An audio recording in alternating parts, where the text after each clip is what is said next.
Hey NL, did you mute me on Twitter? Okay, Meatloafing Cat, let's do a little live audit, okay? What's your Twitter account name? /user Meatloafing Cat. 138 messages in chat, following for a long time. Holy cow, this is the message you left yesterday? Look, I'm just telling you, it's not looking good. Hey NL, if you play Pal World with Apollo, you won't have to spend much time crafting and chopping trees because he already did that stuff. Also, most of your pals will automate the farming, so it's not really that much farming. If you play with Apollo, you won't have to worry about doing the survival game stuff you don't like that much. I think you should give it a try. It's really fun, especially if you're playing with someone else. Smiley face deleted by Moobot for being too long. Let me see, okay? Username is Meatloafing Cat, okay? I promise you this is a live audit, okay? Follows you, has not been muted. But I'm looking at your tweets, and I think it's because you only retweet things related to Arcane and Minecraft and Pal World. I don't even know if you've tweeted at me. Okay, it's just that I'm not funny then. Let me see. Oh, no, yeah, you're right. It wasn't funny. I saw the tweet and I did not laugh, but I did not mute you. It's when you reply, I said, thanks for your well wishes. I don't feel that bad. I just can't talk. And then you replied with, you would be a great React streamer. It's just one of those things, never meet your heroes, okay? When I'm sick, I don't have a good sense of humor, about my own illness from strangers. That's not your fault. That's my fault, I was not in a position to receive news that could be emotionally distressing. Tweet just before that, I have a recommendation for a game to play, King, Pal World. Why, dude, this is just something, I got a little bone to pick and it's not your fault. Why would you think that tweeting me a picture of the game having 330,000 concurrent players would be like a selling point? That's like showing me the box office receipts for the new Transformers movie and being like, you should check this out. Like, I'd rather hear from some people who they got boots on the ground, what's the word of mouth like? I always find it, no disrespect at all. I get that everybody interfaces with gaming in their own way, but I've been laughing a little bit seeing like just people retweet the sales numbers for Pal World, and I'm like, buddy, you're not seeing a nickel of that, right? You're not on the damn team. Like, I get that you're happy the game is doing well, but at the same time, you're not involved. No disrespect, man. No disrespect. If you're the CEO, it's okay. 5 stars for 3 billboards. Getting off the bike after finishing 3 billboards outside Ebbing, Missouri. Maybe recency bias. First thought in my brain. Easily in the top 100 to 200 movies I've ever seen. It's easily my favorite Martin McDonagh film, without a doubt. I've always enjoyed Martin McDonagh movies, but I guess I've never had an experience with one where I was like, oh, he made this one for me. In Bruges would probably have been number 1 for me prior to this. How does it rank on the Peloton movie list? Number 1. Right now is number 1 of the movies I've seen on the Peloton. I'll tell you, it beats the shit out of The French Connection, no disrespect. Over the Last Duel... I do put it over The Last Duel, but it pains me to say because I loving The Last Duel. I love being that movie's champion, but I would put it over it. But that doesn't mean that The Last Duel is anything less than great. Sorry, I'm still on your Pal World tweets. Only 3 days to go until release. Only 4 days to go till release. Pal World, my beloved. Only 5 days to go till release. Pal World, my beloved. Only 6 days to go until release. I've been following this game forever. Only 7 days to go until release. Pal World, my beloved. I'm sorry. Oh, man. That's okay. You're in love with Pal World. There's nothing wrong with it. You are not muted on Twitter, though. You haven't done anything wrong. Yo, how about this one? You tweeted it on my birthday. My friend sent me this video, never seen a Costco this empty. It's a video of an empty Costco parking lot, subtitle NL's Dream. You know what? I just didn't see that tweet. I clicked the heart on that. That's a Costco parking lot with like 9 cars in it. That is my dream. He has such a way with words. 2000, I'm Dodgeball 2000. Thinking true, thinking ending, true story, true ending, 2000, never. Never, I'm Mickey, midnight 2000. I'm never Mickey. What the hell was I talking about, man? Midnight true, after midnight true. I'm true, I'm never Fantasia. I'm thinking, ending, story, true ending, near automata. True story, dodgeball. Things, wild things. At midnight things, feed things. Dodgeball, Mickey. Mickey, underdog. Feed, Mickey, dodgeball things. True things, truth brings. I'll take one lick. Your ride, best trip. True. Yeah. What the hell was I talking about? Am I okay? Cine 2 Nerdle word salad stream of consciousness goes crazy. I am the angry pumpkin. Dude, I was laughing last night. I was like, Kate, can I show you this TikTok that's been making me laugh? She said, I already saw it. I don't get it. And I said, really? I went, ahi, momensa. And she said, yeah, I don't really get it. And I was like, no! I gave my wife the ick again with my choice of short form content. I don't get the Plants vs. Zombies one. 1 second. Just let me get it out of my system one time, okay? Oh no! It is the dive rocket launcher! Take action regarding that individual. Relax, I'll handle it. I am the angry pumpkin.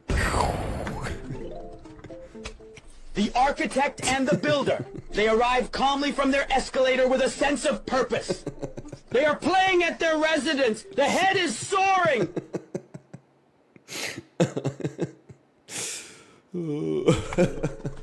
They arrive calmly from the architect and the builder. They arrive calmly from their escalator with a sense of purpose. They are playing at their residence. The head is soaring. Oh, man, it's so good. The architect and the builder, they arrive calmly for their purpose. Architect and the builder. They arrive calmly from their escalator with a sense of purpose. Calmly from their escalator with a sense of purpose. Oh, man. I don't get it. Listen, this is where humor is going. You can decide whether you're going to get into the road or get out of the road, you know? Millennials love asking questions, and I am a millennial, so I understand. They love asking questions like, so what's the joke? The joke is that it's funny, brother. Not everything has an explanation. It's just funny. Stop trying to Google, the architect and the builder arrive calmly from their escalator with a sense of purpose, ending explained, and then watching an 8-hour-long video essay about why it's supposed to be funny, and just see if it tickles you. If it doesn't tickle you, that's fine. But that doesn't mean you're missing anything. It just means you don't find it funny. Now, that being said, the Hemomancer one is actually, if you don't find it funny, leave the stream. What do you call this in English? A sorceress. A witch. What about this? Mage. A wizard. And this? A ghoul. A zombie. What about this? A hemomancer. A vampire. And this? A lycanthrope. A werewolf. What about this? Neither of them are funny at all? No, don't be shy. Post your favorite movie. What's your favorite comedy? Duck Soup? Man tricks a dude into thinking he's looking into a mirror. Is that funny? No, it's problematic. That dude was a public official just trying to do good.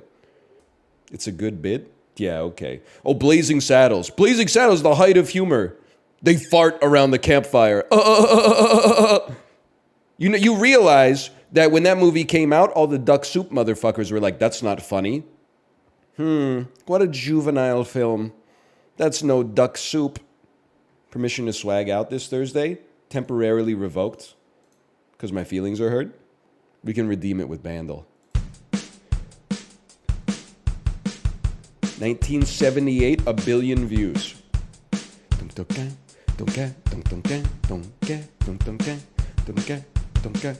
Okay, I honestly, until they start adding a pitch to drums, I don't think we're getting Bandle in 1 too often. Ooh. It's got a certain je ne sais quoi to it. Oh, we're having a ball. Don't stop me now. We're having such a good time. So give me a call. That's Don't Stop Me Now by Queen. 2011 mix. Okay, honestly, the MIDI brass is horrible, but the choir goes crazy.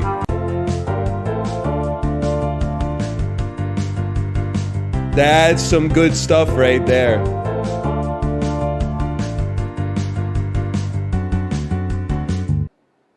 Favorite song of people who love TV commercials and watch baseball games? Listen, I'm going to +2 you on that one. If Don't Stop Me Now by Queen has a hater, is you, but I'll be right there behind you. If there are 2 haters, one of them is me. If there is 1 hater, I'm probably dead and you're still alive.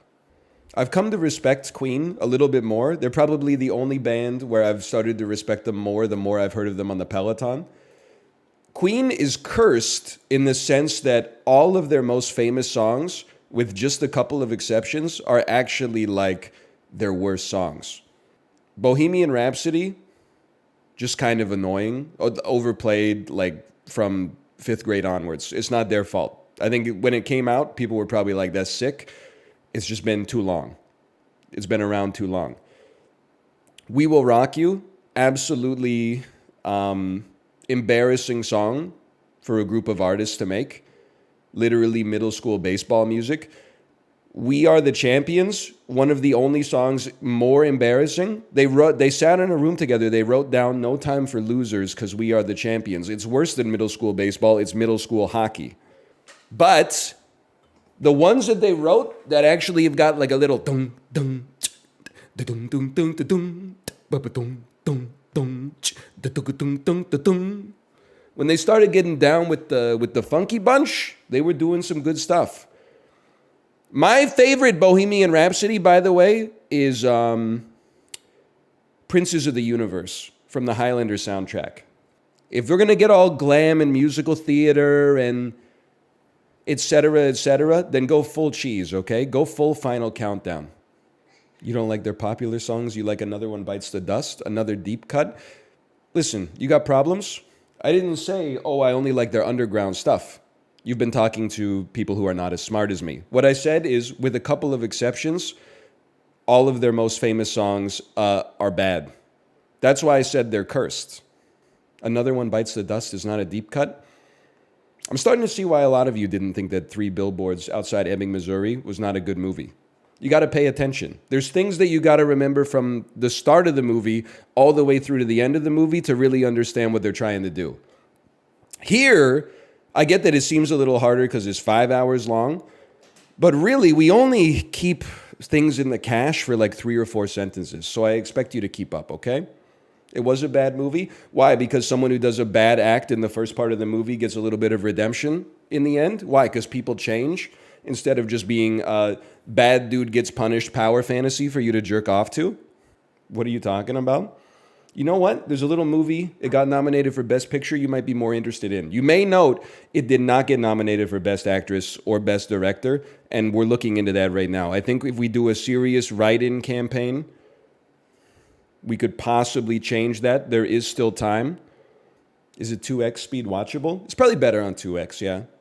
I like Corey, we're cinema brothers. He said he likes 3 Billboards more than Banshees of Inisherin. They're both good. But he's right. It's better than the Banshees of Inisherin. If you don't like Banshees, you're a clown. I gave it 3.5 stars and a heart, bro. You really can't give a fucking good movie a 7 out of 10 these days. You got to say, it's fine if you're a fan of the genre. You got to say, I get it. I liked it, but I didn't love it. People will come to your house and kill you. They'll say, I've seen all the video essays on that movie. It deserved a 4. You see what's wrong with you? You know, the French Connection is in the Library of Congress. I gave it a 3. That means Banshees of Inisherin is like 17% better than what Abraham Lincoln considers to be one of the greatest films ever made. How about Master and Commander? I gave it a 4. That's a good movie. The Lesser of Two Weevils. 7 out of 10 means you like it. 3.5 out of 5 means it's dog shit. Don't be mad at him, okay? Prezzo's telling the truth. What you're saying is that it's the structure of Letterboxd that's making me look bad. What movie is a 5 for you? 3 billboards outside Ebbing, Missouri. I gave it a 5 this very morning. No shot. Go back to your fucking Francois Truffaut, the 400 blows, Federico Fellini, 8.5 ass, Ingmar Bergman, wild strawberries, motherfucker. You shouldn't. Your quarrel is not with me. You fucking Jules A. Jim enjoyer. Your quarrel should be with the people on Letterboxd who have turned it into like a social media website where it's like, write one funny joke as your review and the score doesn't matter. This is a serious medium, okay? People are reviewing like Schindler's List and they're leaving like a pithy little review like, do you think Liam Neeson drives a Nissan? And it gets like 15,000 thumbs ups because human society is cooked. Lady Bird better than 3 billboards? I might +2 that. And they both have the same actor in it. The actor who plays Frances McDormand's son and Saoirse Ronan's first high school boyfriend. I do love Lady Bird. Lady Bird is a superlative film as well. There's no doubt about that. What the fuck is G-Max form? What is G-Max form? Grass G-Max. Venusaur G-Max. This is exactly what I was looking for. Nice Matt Damon in the Last Duel haircut ass. Fairy G-Max. Toge Kiss G-Max. G-Max. Snubble G-Max. Okay, can I get a check on Galar? By the way, what is Galar's Sword and Shield? Thank you.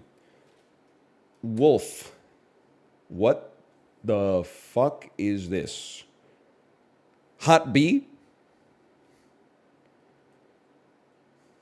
Look at this guy. He's huge. He takes up all the empty space. If jazz is the notes you don't play, this dude is 0% jazz. Psychic Grass. Bellossom. That simply Poke fans, explain yourself. Bellossom is made of grass and flowers, and in Super Smash Bros. Brawl, she has a field around her that deflects projectiles. How could that not be psychic? That's Gardevoir? Oh, Bellossom puts you to sleep. Okay, not psychic. Obviously, sleeping has nothing to do with your brain. Grass and rock. This must be Torterra. They need someone to refactor this shit from the ground up. It is a rock with a tree on top of it. How could this not be grass rock? Psychic Fairy. Cleffa. Who's the other one? Wigglytuff. It's Gen 1. It's not going to be duo type, you idiot. Maybe it has a G-Max form.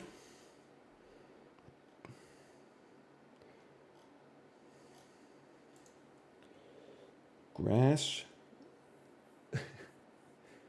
It's a great thinking exercise. It'll keep your brain nimble, searching the corners of the caverns for a data point that probably doesn't even exist in the whole encyclopedia. Surely Groudon can learn Leafcutter.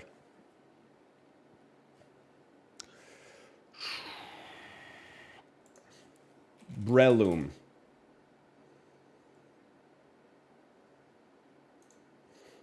Is a rock mushroom, okay? Apparently that has nothing to do with grass, even though my lawn is fucking covered in fungus.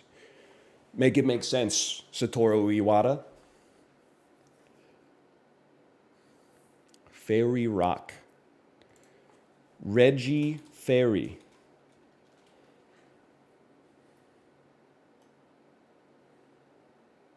Like, you know they're washed, right? You know they're washed?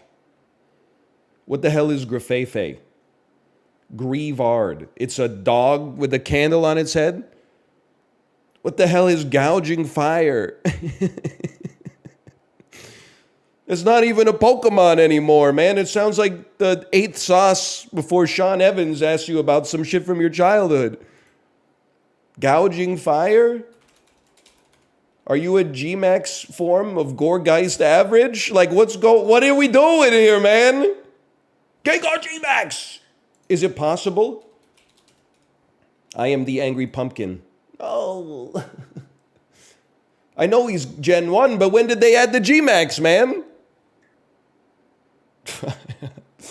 Raging Bolt. Look, what is this dude just got back from the vet? Like, what is this, man? What? Roaring Moon. I don't know. Could be psychic for all I know. Oinkalone Female. See, Toucanon, they still had something with Toucanon, okay? They were still cooking up a little bit. Even Oranguru, they were still doing some funny stuff, okay? Like Walking Wake? What are we talking about here? Kingler G-Max? I'm sorry to say, they went too far, man. Okay, Grass Fairy, given enough time, I probably could have gotten this. Credili, I am aware of the existence of, but that's tough for me. And the rest of them, that's just tough, man. That's tough. What the hell is tough, right? Oh, you don't know Alcremie G-Max, the cake Pokemon? This shit annoys the fuck out of me, which is why I love playing it. I think it makes for funny content, as long as you understand kayfabe. But like, Pokemon fans are like, fuck you, man. You haven't even played the Pokemon games post Gen 1, you idiot. Then you go to their Twitter feed and it's all, Game Freak, please fix the game. The last 9 games have all been bad. The last good one came out when I was 7 years old. Please, I fucking hate you. Please make a good one. Doesn't make any sense, man. Hey, Zimbiji, thank you for the gifted subscriptions, by the way. Thank you, thank you. Maybe I'm just getting old. We should take every machine ever built. I understand the irony, okay? We should take every machine ever built and push it into the Grand Canyon and then drop a nuclear bomb on it. We should all move back to towns that have under 10,000 people, and there are like 2 of each business in the town, and you should know nobody that lives across state lines. How are you going to drop the bomb without machines? That'll be the last machine, okay? We'll get the guy in the plane to drop the bomb, then he'll eject from the plane so the plane crashes into like the side of Monument Valley, and he'll parachute into the place where he's going to spend the rest of his life. Mel Gibson with a sniper rifle. This has got to be Lethal Weapon. That's the Gibson hair. Okay. It was either that or the Passion of the Christ. The Lions are set to play in the NFC Championship game. The longest active streak of not making the conference championship in the NFC then belongs to this franchise. Okay. Could be the Cowboys.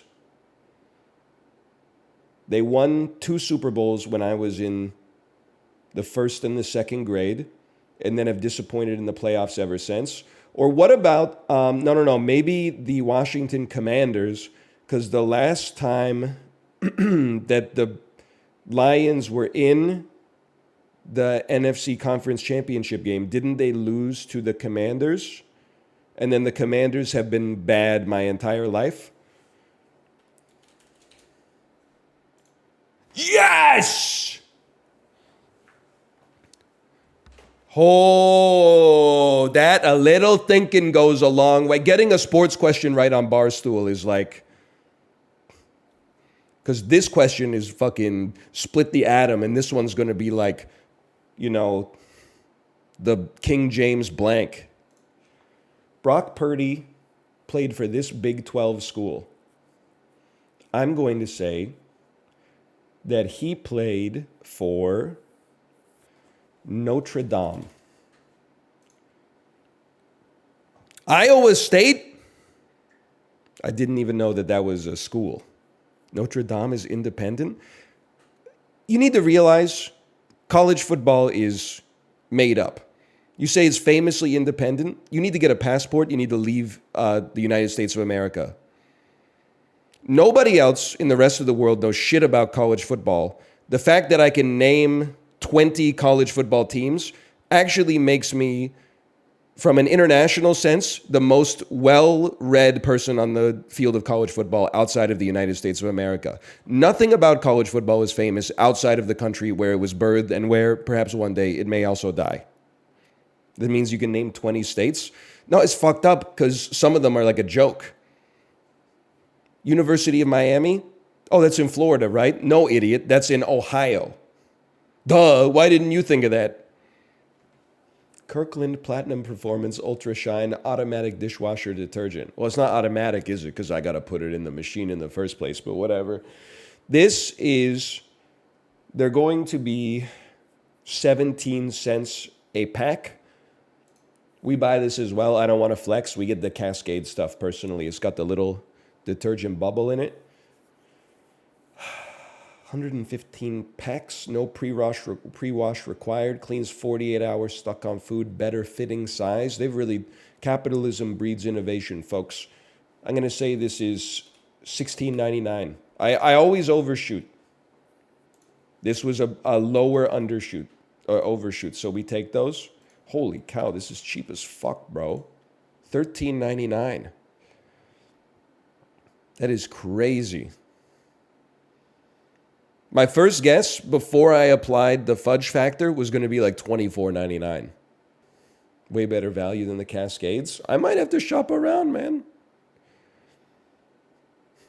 Capitalism does breed innovation. You know why? Because Cascade is going to see this video and they're going to be like, oh shit, we need to do something to compete. So then they're going to pay the dishwasher manufacturer like $1 million to print a little label on the inside of the dishwasher that says, please only use Cascade dish detergent in this dishwasher.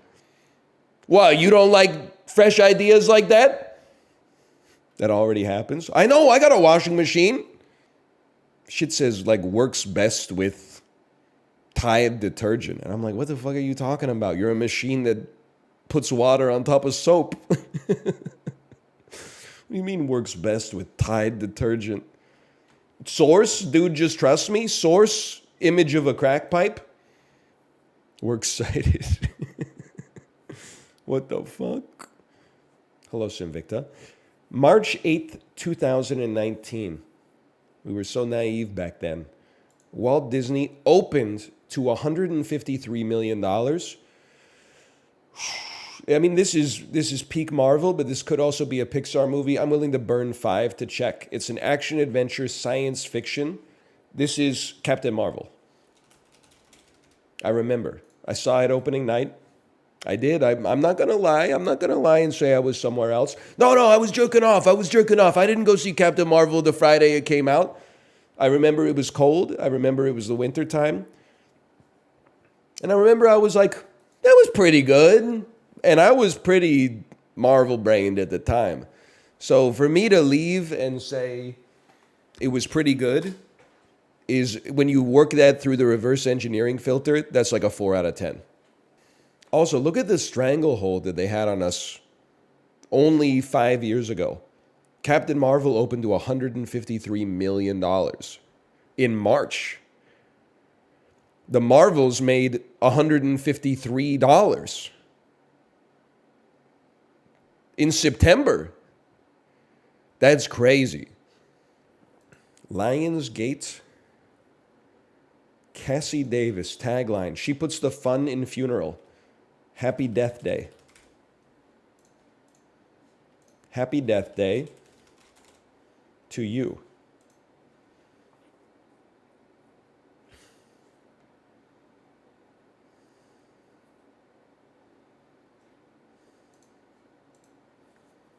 A joyous... Oh, it's from Medea movie. Medea Family Funeral. Yep. I've seen that one. Have I? No, wait, which... I saw the one where... I think I did see this one. Is this the one where Medea's friend's husband dies while cheating on her? 50th percentile, bang on. Hello. Yes, that's the one. So I've seen 6 or 7 Medea films. They do not, the thing that's most interesting about them is that they do not follow the typical 3-arc structure.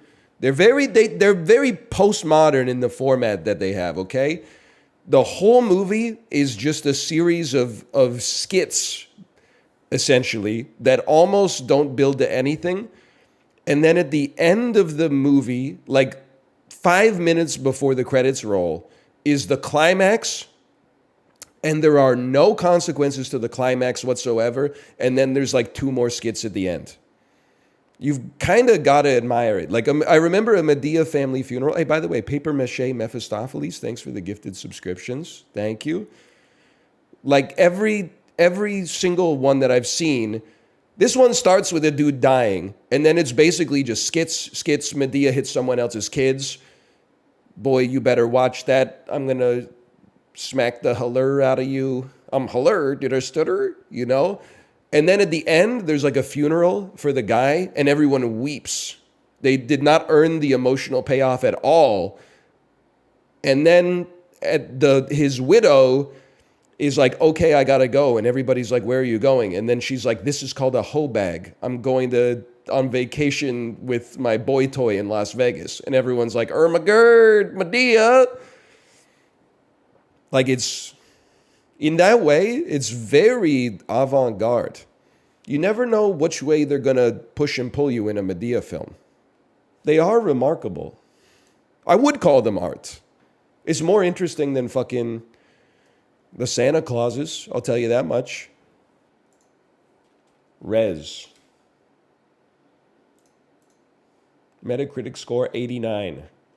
It's not res. Could you zoom in a little further? Like, I feel like I can almost see more than 1 pixel. PlayStation 1. Wipeout. This is Wipeout 2. Franchise, Wipeout. Genre, racing. Wipeout. Original release, 1999. Okay. Wipeout 3. Amazing. Wow, so good. They should make it so if you guess the franchise right, you just get it right. Come on. Do you really need... They made 17 Wipeout games in 3 years. They all look exactly the same. What are we proving here? They were great? You didn't fucking own them, you liar.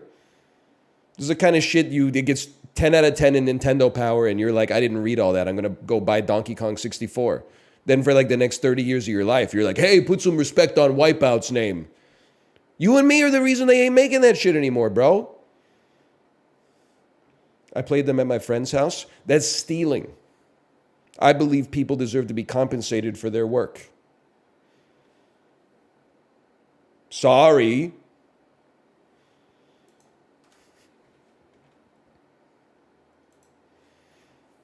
Shut up.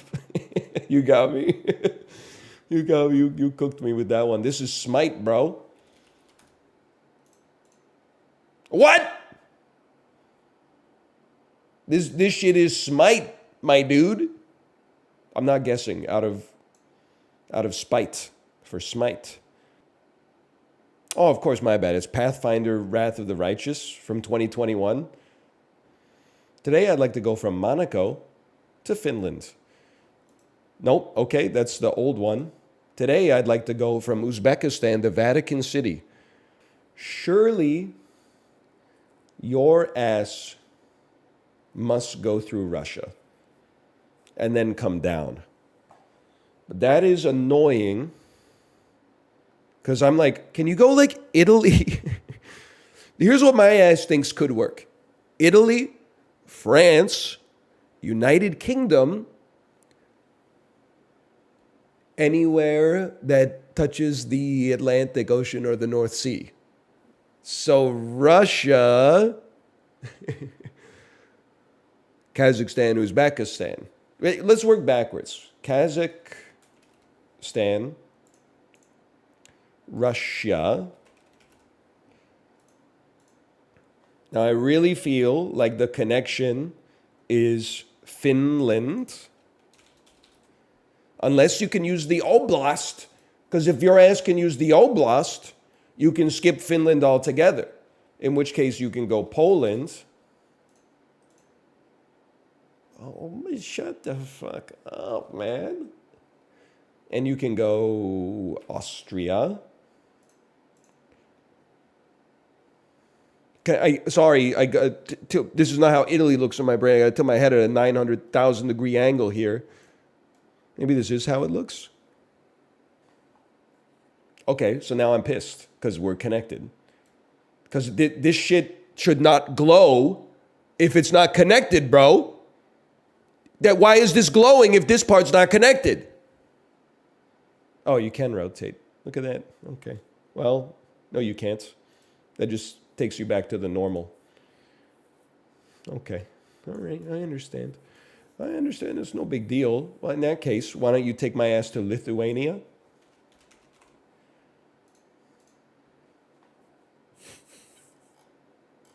Really? Hi, Tomo.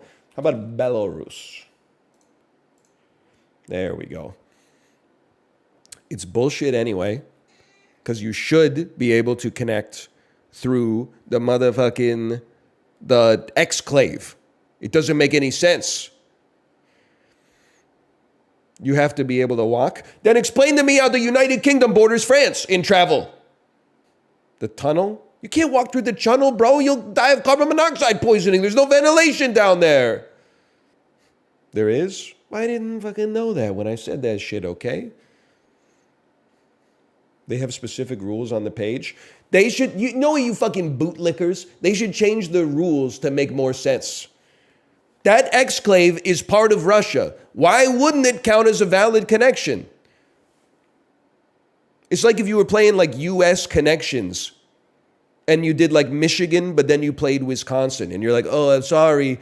Technically, only the lower peninsula counts if you connect to Michigan via the lower peninsula. If you want to connect via the upper peninsula, you have to start from the upper peninsula. It makes no sense. If the country borders contains that, then just use it. You are just, you fucking, I thought you guys wanted to be revolutionaries. I thought you wanted to overthrow the system. Here you are reading the rule book. In the rule book, it says that exclaves don't count. Okay, Your Honor, fucking why? What reasoning could we possibly have for this? If the rule doesn't make sense, you have a moral prerogative to rail against it. Because they made the game. POV, you are American. It's your house, your rules. I just want everybody to get along, okay? POV, you think that you own the road outside of your house, and when someone else parks on it, you slash their tires. You don't own the road outside of the house, okay? The city owns the road outside of the house. So why don't they shovel it? I don't know, okay?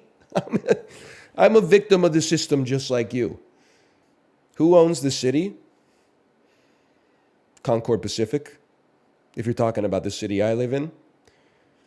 Concord Pacific, Bosa Properties. The condo guy, what's his name?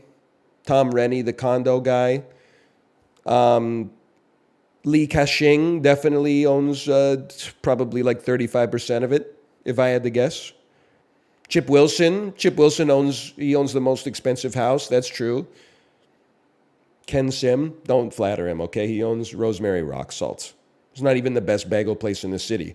People only go to Rosemary Rock Salt because you can't go to Sully's Bagelry anymore because the lady who owns it is always yelling at her employees.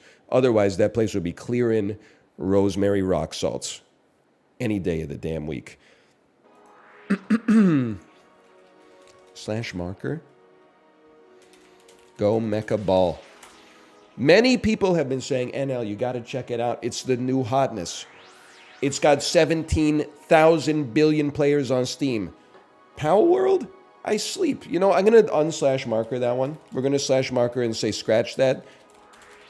Note from the sponsor, please do not besmirch Power World when playing our game. Slash-marker, go Mecha Ball. Okay, now we're really starting, okay? You guys know me. If there's one kind of game that I love, what is it? Browser-based trivia? Okay, listen.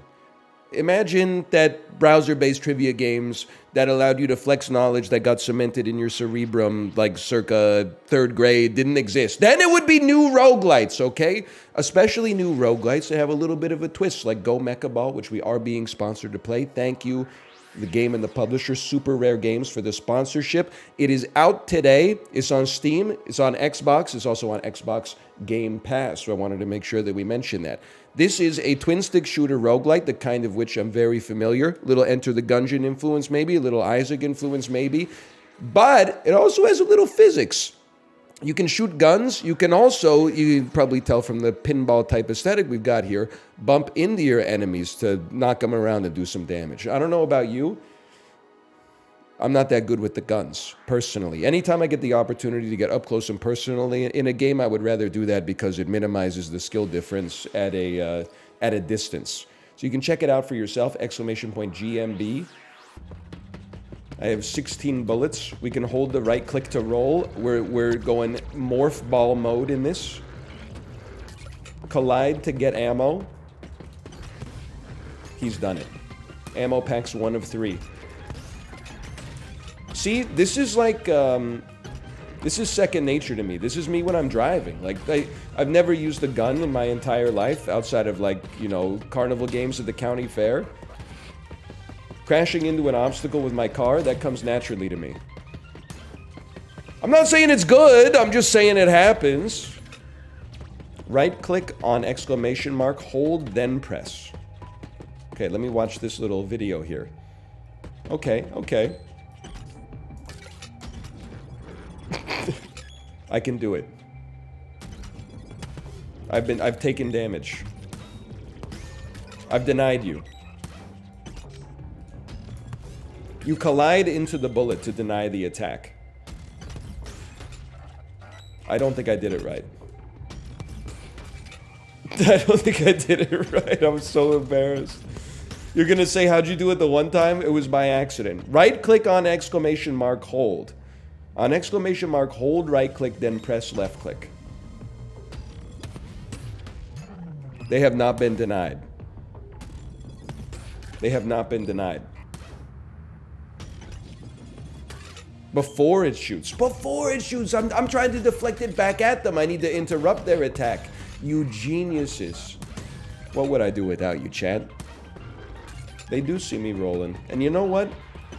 They're hating, but I can't control that. I can only control myself. Grenade ability. I am the angry pumpkin. Sorry.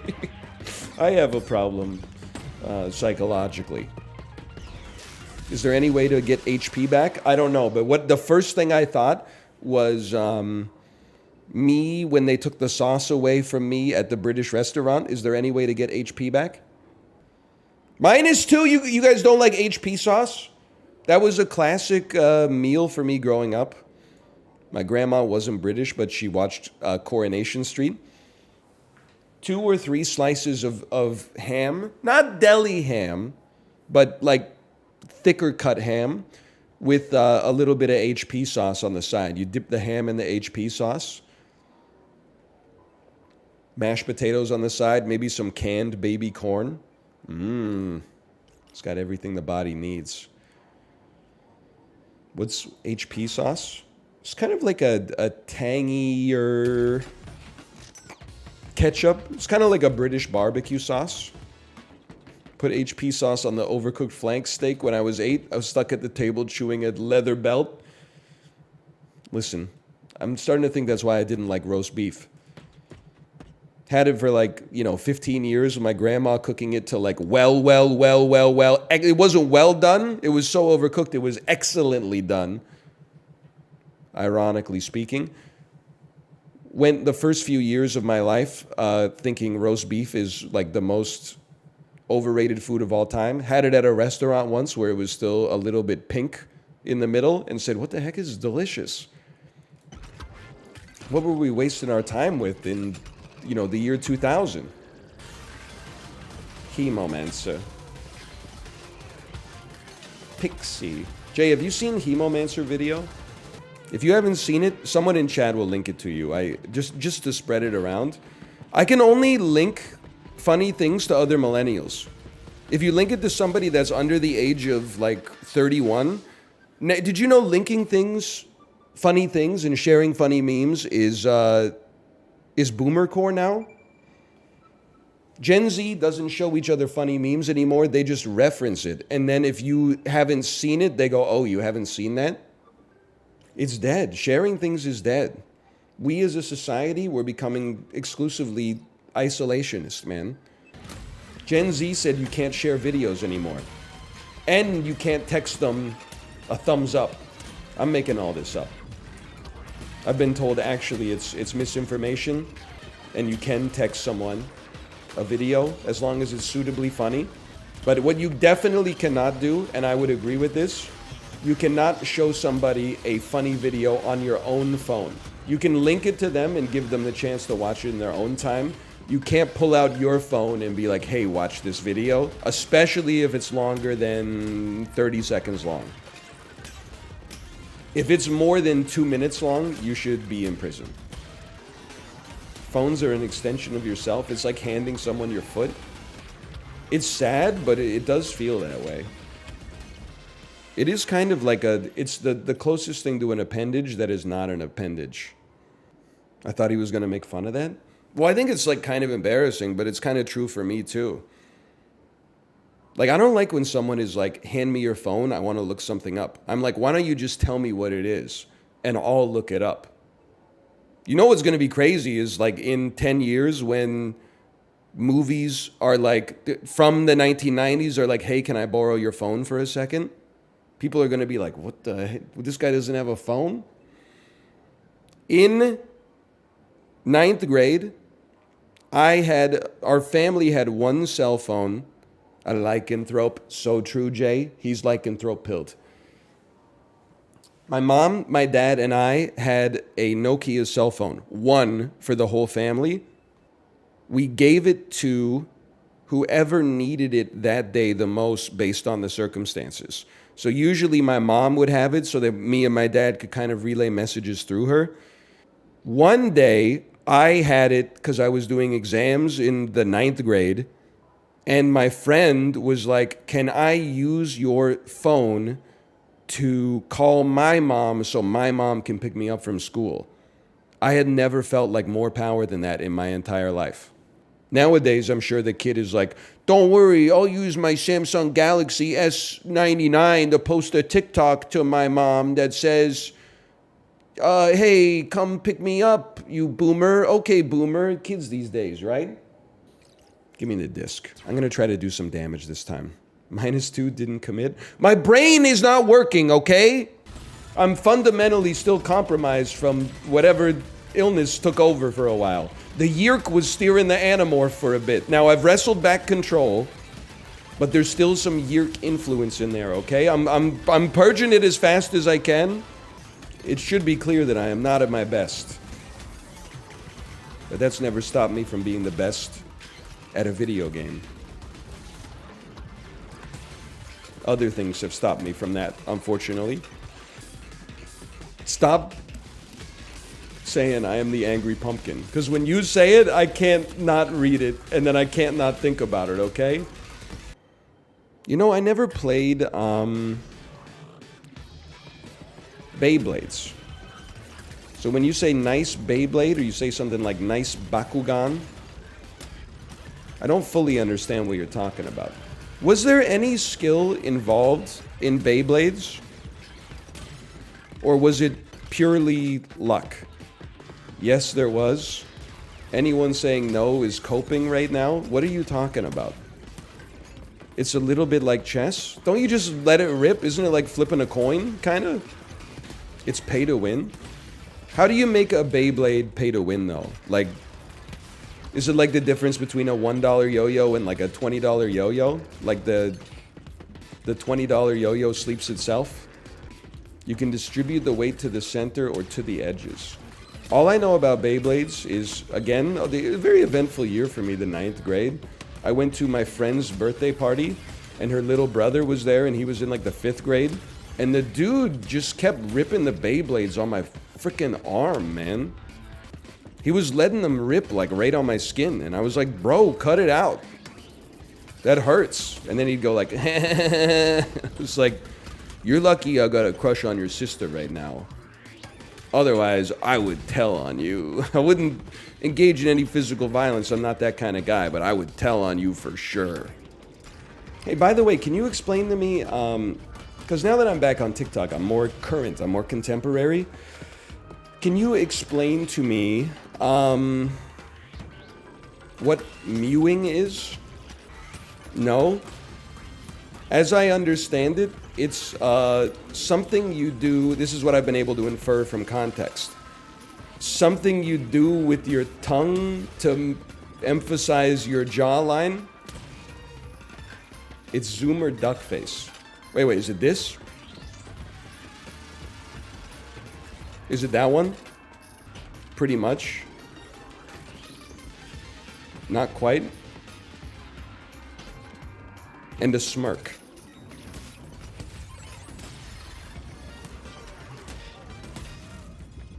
Add a smirk and an eyebrow raise.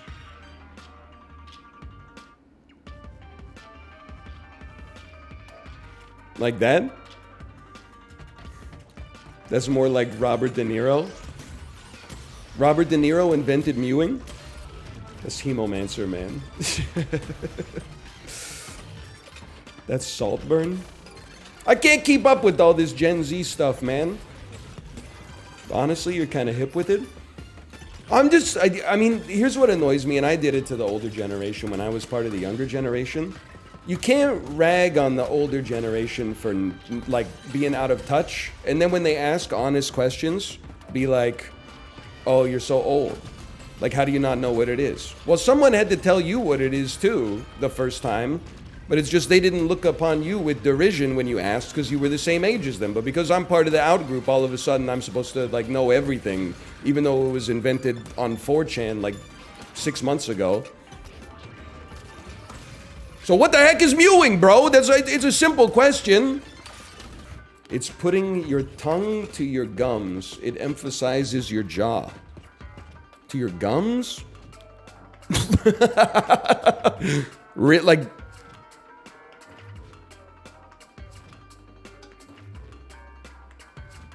to the top of your mouth. Can you tell when I'm doing it and I'm not doing it?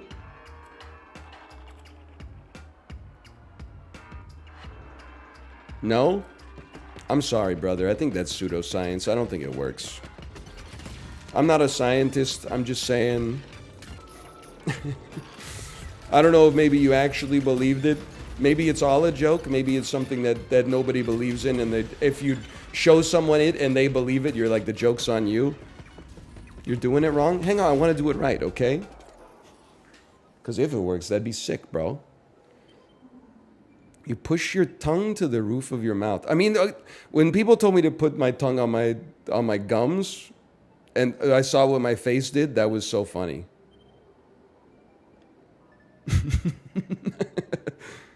Rotate your head.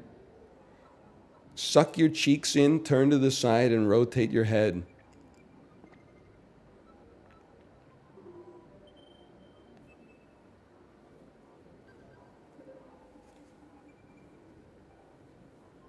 Did it work?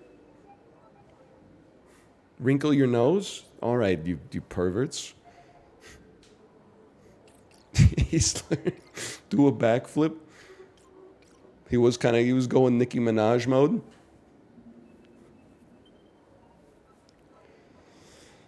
Oh, man. You're looking handsome today? Don't start doing that stuff. Hey, NL. Hey, let's get everybody together telling me starts looking handsome to gaslight him into thinking that all the mewing is working. So, like, how long do you have to do it every day? to see an impact. You actually do look better today. Yeah, I know. Yesterday, when I went to bed, I looked in the mirror and I was like, something's wrong with me. Like, I thought I was like relatively over the sickness, but I was still pretty cooked. Even this morning, like, I was like, I'm still not 100% as you can probably tell, but better than yesterday. At least I got some, you know, like, some life back in my face. Me looking at a picture of a doctor. Apothecary. Spiraled rivet. Screw.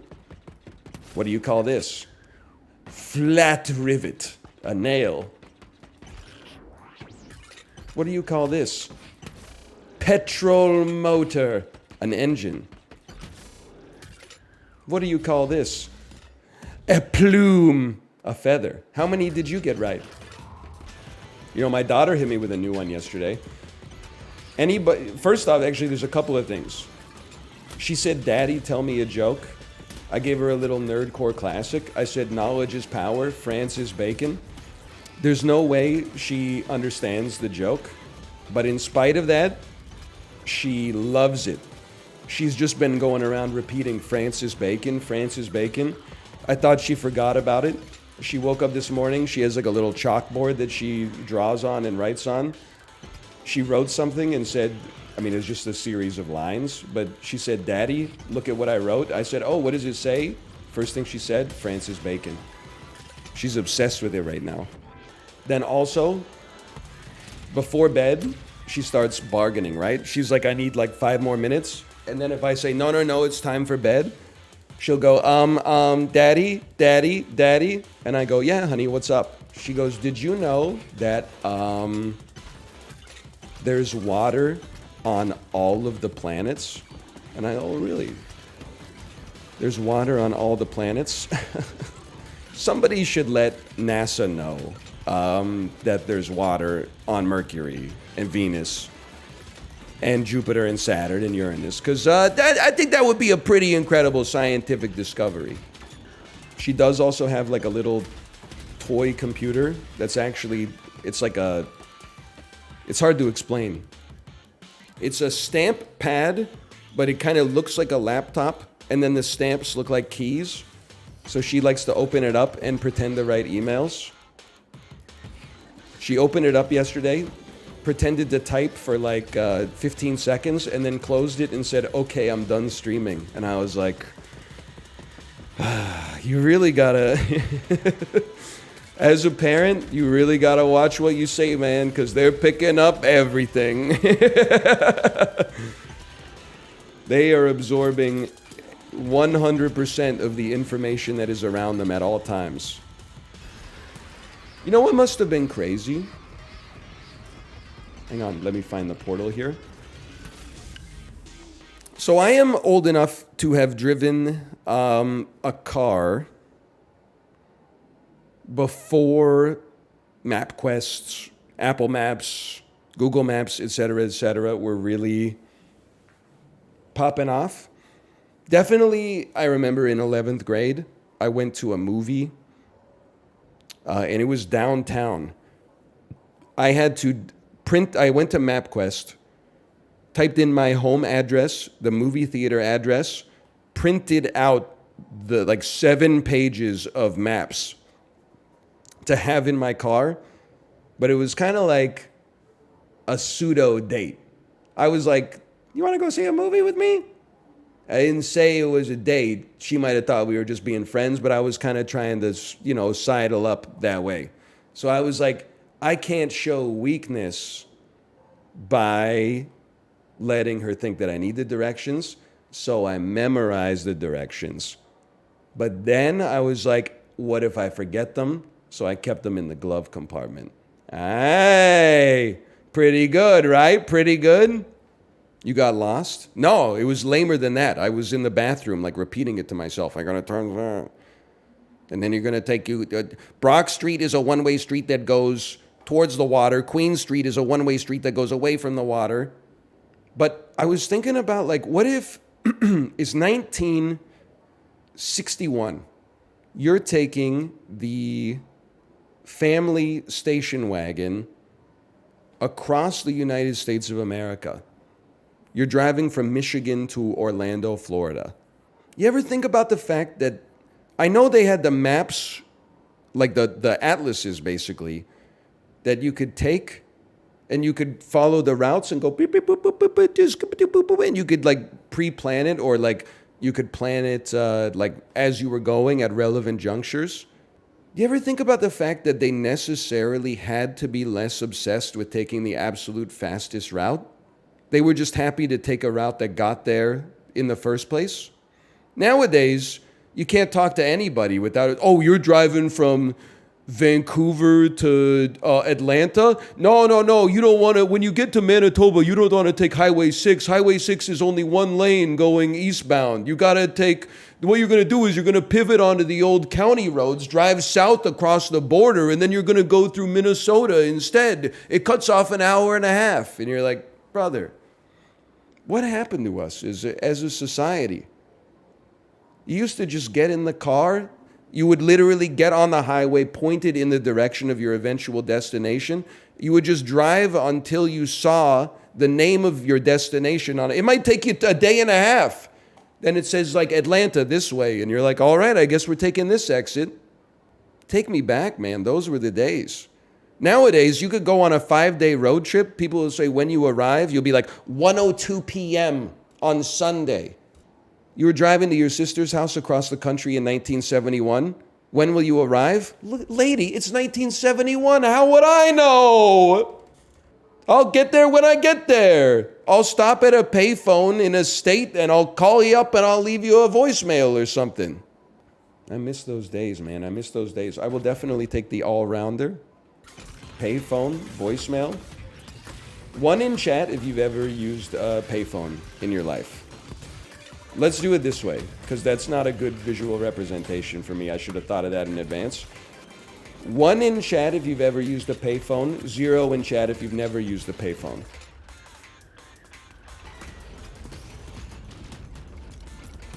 Man, that is like... I kind of thought it would be like 50-50. Just taking a quick little temperature check. It seems like it's more like 70-30. Never using a payphone. I'm going to die here. You know what's crazy? We're probably getting to the era where I could ask, like, that was not good. Where I could say, 1 in chat, if you've never used a phone that was not a cellular telephone.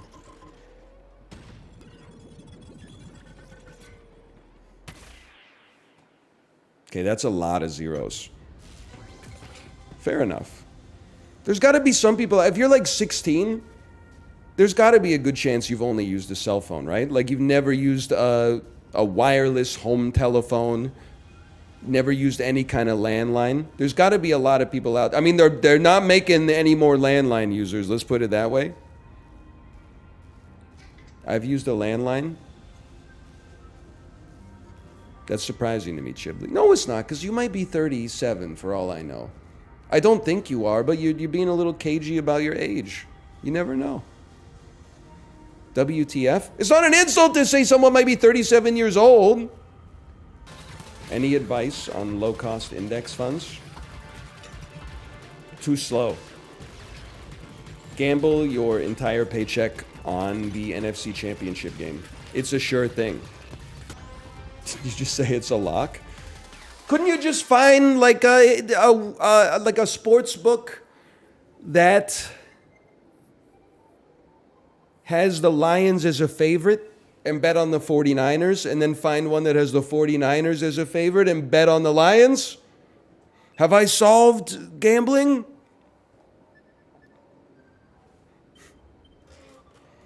Don't get me started on Dan.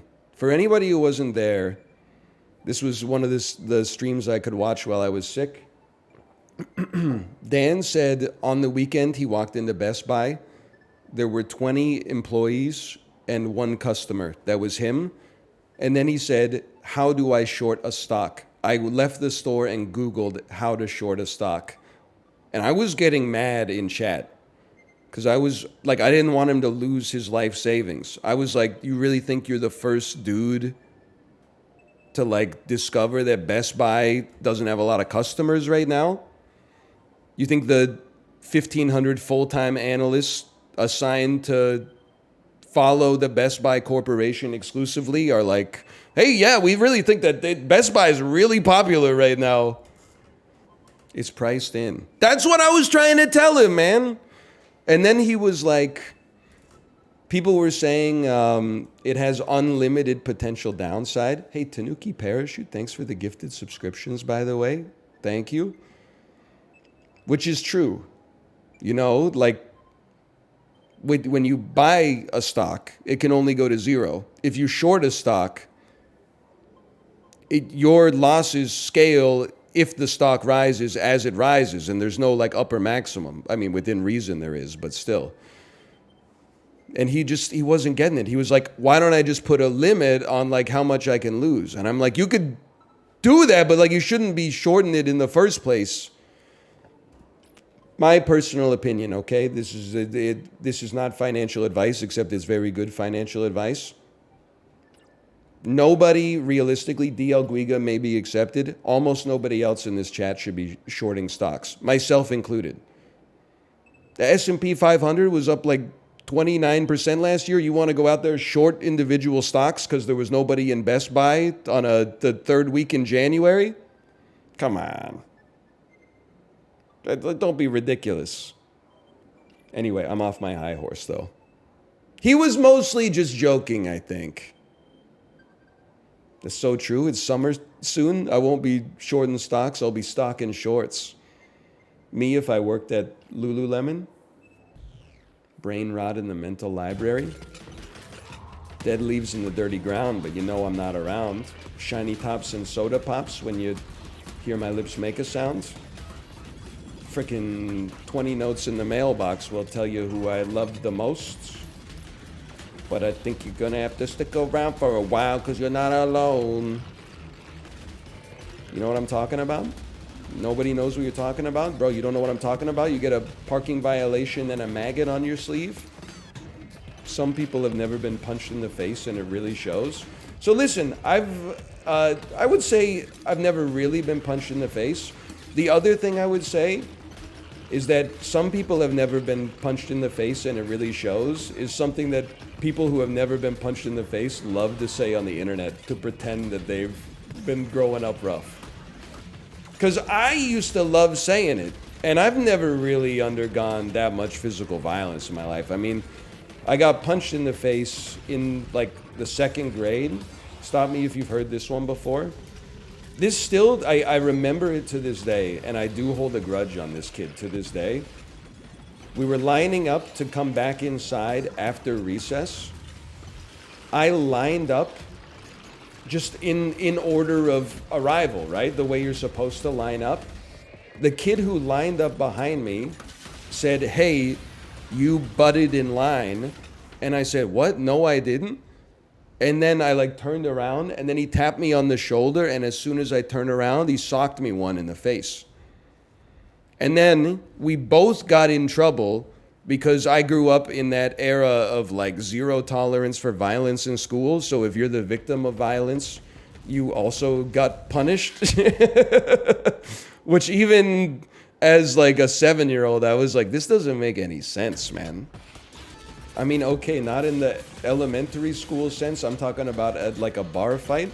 Are you saying I should have been punched in the face? I'm not getting punched in the face at the bar. I'm minding my own business, man. I'm ordering, a reasonably priced IPA and a good appetizer. Why are people going around like victimizing me? Sounds like you might be living your life like kind of an a-hole, honestly, man. I'm just trying to enjoy some sweet potato fries and a fat tug. Your ass is not invited into my bar. These chicks don't even know the name of my bar.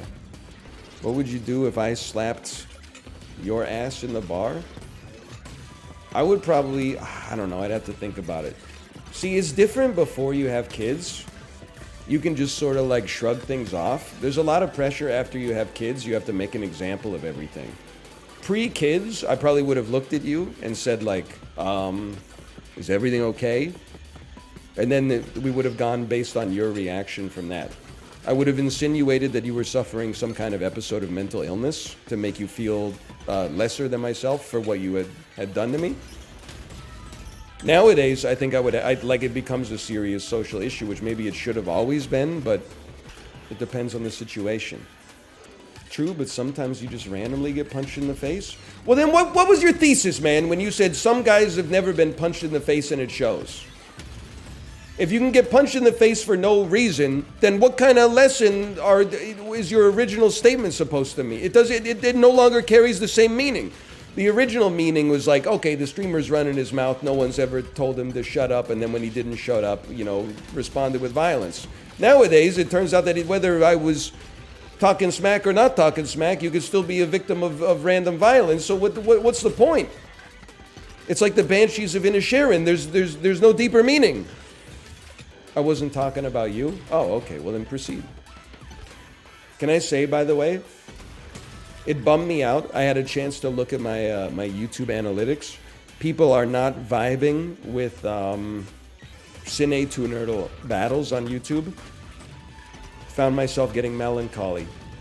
People just don't get it, man. It's my calling. It's the greatest game ever made. Played a little Cine to Nerdle with no chat in the background to pog me up. Not a knock on the game. I got bored in like 20 minutes. I was like, what am I doing here? I really got to sit here just in silence. Like this is what happened.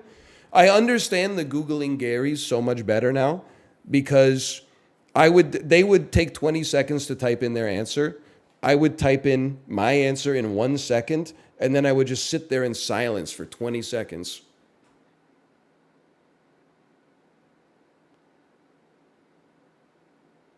And then they go, The Hangover Part 3. And I'm like, okay, Hangover Part 3, Bradley Cooper's in Dungeons & Dragons Honor Among Thieves. And then?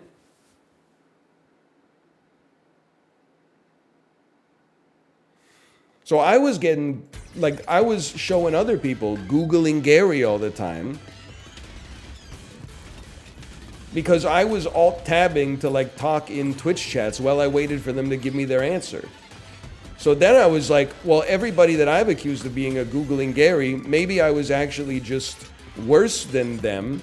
So they were bored. They weren't a good competitor, or I wasn't a good competitor for them. I've never heard you sound sadder over anything in your life.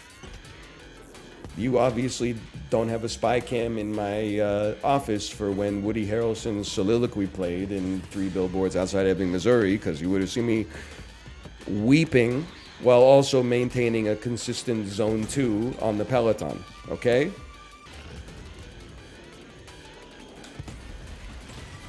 Now that I figured out how to make it up there, the whole universe is gonna be mine. When they open the Wawa in Petawawa, oh man. Wasn't the gauntlet made for him? Listen, I don't know about all that. I'm in my anti-Marvel phase, okay? Based bit. Me when I pretend that I didn't love all the movies that I loved when I saw them the day they came out. And then also on Blu-ray 2 months later. Me watching one A24 movie. Bro, Marvel is washed, dude. That's me. Chibli, I said watched, okay? Not had on while playing RuneScape. I'm mad at you. I'm mad at you, Chibli. Chibli, I'm mad at you. Why? Because I died in the game. Well, I'm mad at you because you have a letterbox of somebody that watches movies, but then you don't know movies, which doesn't seem fair. I watch a movie, then when it's finished, I never think of it again. Oh, what's it like to be neurotypical?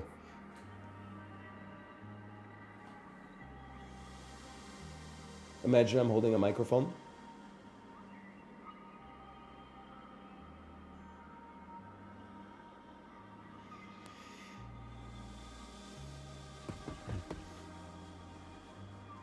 Hang on. He's defending himself. You're asking the guy who's had the same daily routine for 5 years? My culture is not your costume, Chibli. Okay?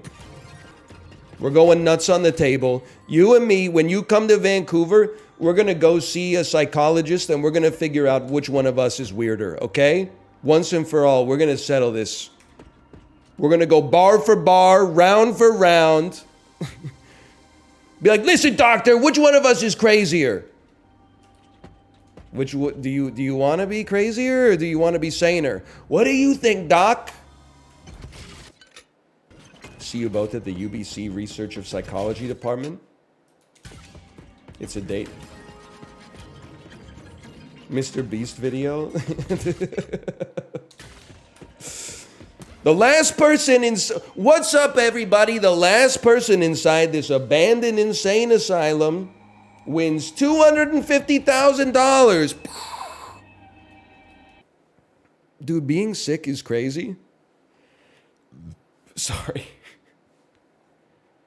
I feel so good. Biked for almost 2 hours this morning. Why do I sound like a nerd who's trying to explain the plot of Spider-Man 1 without crying? And then he said, with great power comes great responsibility.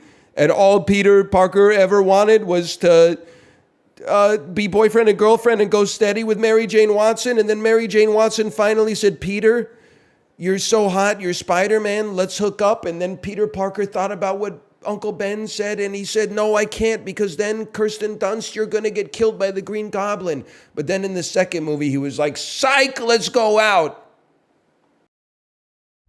Chat, I need your advice on an unban request, okay? Here is this user's chatter history, the relevant chatting history. I find it very hard to believe my messages are being ignored because they aren't funny. I've said some very funny things that were gone in a matter of seconds or -2'd by idiots. Let's see what they wrote before that. Okay, just give me a second here. This is on the day of question. This is Anatomy of a Fall. Hi, Anella. Been watching movies on my phone on an exercise bike at the gym. Thanks for revitalizing my enthusiasm for long-distance cardio. Chicken is no good. Chicken has teriyaki and nothing else. Can people see my messages? Am I shadow banned? Oh no. Oh, here's where it goes off. We're all so close to insanity. We don't even, this is just illuminating it for me. 3 messages didn't get read in a row, and then it is enough to push someone over the edge. This could be any one of us, man. Hey everyone in Twitch chat, I'm not sure anyone saw my previous comments. I've been enjoying the stream, but with this lightning speed chat, it's quite a challenge to get noticed. I've noticed the streamer tends to respond to the more, let's say, energetic chatters. Any tips to stand out without going full-on obnoxious mode? I'm all ears for your clever strategies to navigate this bustling chat. Moobot timed out username for 600 seconds with reason message too long. Oh, this is... Dude, this is witnessing the birth of the Joker. They typed that message and Moobot said, sorry, that's too long. Okay, then they got timed out again for the same message. Came back 10 minutes later. I find it hard to believe my messages are being ignored because they aren't funny. I've said some very funny things that were gone in a matter of seconds or -2'd by idiots. Another Moobot timeout for the message being too long. And then banned by origin. I think you're right. I think that's a genuine ban. If they had only posted the message a few times, I think it would have been fine. They went too far. I agree. They're just posting the same thing over and over. On the other hand, they seem to like a lot of my jokes. I don't want to keep them banned forever. Like, look at this. Does anyone know that streamer VOD NL has where he was making fun of Abbott and Costello and talking about how they would die if you showed them Jackass?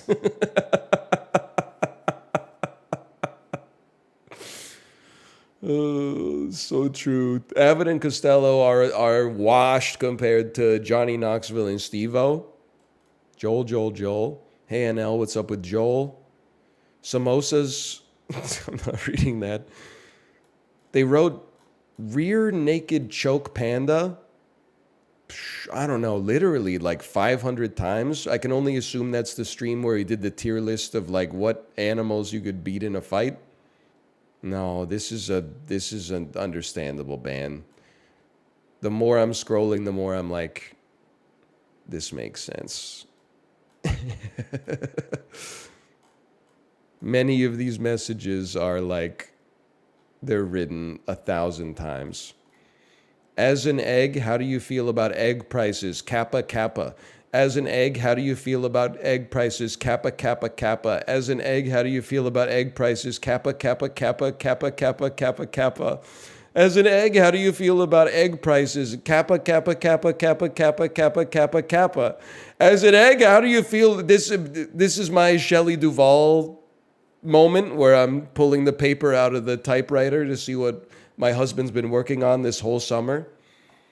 And I'm like, what the hell? He's only written one line? My husband's washed as an author, dude. I gotta get out of this place. What's up, Boner King? What's up, Boner King? What's up, Boner King? What's up, Boner King? What's up, Boner King? What's up, Boner King? ENB SIP. That must be an epic name, bro, emote. What's up, Boner King? What's up, Boner King? ENB SIP. Oh, man, this is... I don't know. I think I gotta let him back. Just honestly, because he's a character. We need more characters, okay? I don't think there's anything mean-spirited with this person. I think maybe they were being kind of annoying. It's nice to have characters around. If I worked at the office, I wouldn't tell Michael Scott, hey, Michael, you can't say that, because then no one would watch our show anymore. Unban request. Unbanned. By the way, what was the message you didn't want to read in front of the sponsors? It was something like, hey, NL, how do you feel about, like, penis explosion syndrome? It was something like that.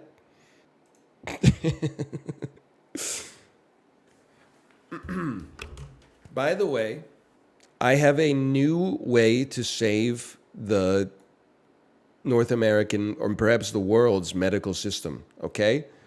If my life is going to become a movie, this is where the climax starts, because we figured out what makes me a hero eventually, okay? Let me tell you the inspiration. I got sick because of an illness my daughter caught, because of an illness a worker at the daycare caught, that she caught from somebody else who caught it from somebody else, blah, blah, blah. And at some point, the bacteria or the virus just got spat out of the phylogenetic tree. My daycare worker has called the doctor 100 times, gone to the ER, gone to the urgent care. When my kid was sick, we went to the ER 2 times. When I was sick, I was like, maybe I should go to the urgent care. Maybe I should go to the ER. Now my wife is sick. I'm worried about her. I'm like, maybe we should take her to the urgent care. Because obviously our family doctor is not going to care for the next 2 months. We all know that we have the same thing. Here's what we do. Every illness outbreak, to reduce the load on the healthcare system, we designate one illness champion. That person immediately gets access to healthcare. When they get diagnosed, they can distribute the diagnosis to the other people who have been affected. They can take that documentation to the pharmacy or wherever it's relevant, if it's more serious, and say, give me this medicine. They'll say, oh, did you talk to a doctor? No, but I got the shit from the person who gave the shit to the person who gave the shit to me. That person finally got a doctor's appointment 5 weeks after they called. So this is the shit that will cure me. What if you're allergic to the medicine? Then fucking, I should know that, bro. Ever tell you, I mean, I'm still kind of coming back to baseline here, so I apologize. It's a bit more low-key content. This is kind of like my folk album, I guess. Ever tell you my history with penicillin? My dad is allergic to penicillin. Anytime I ever saw a doctor, they have said, hey, you got any allergies? And I say, none that I really know of. but I might be allergic to penicillin. And then the doctors and the nurses, they've always given me kind of like a,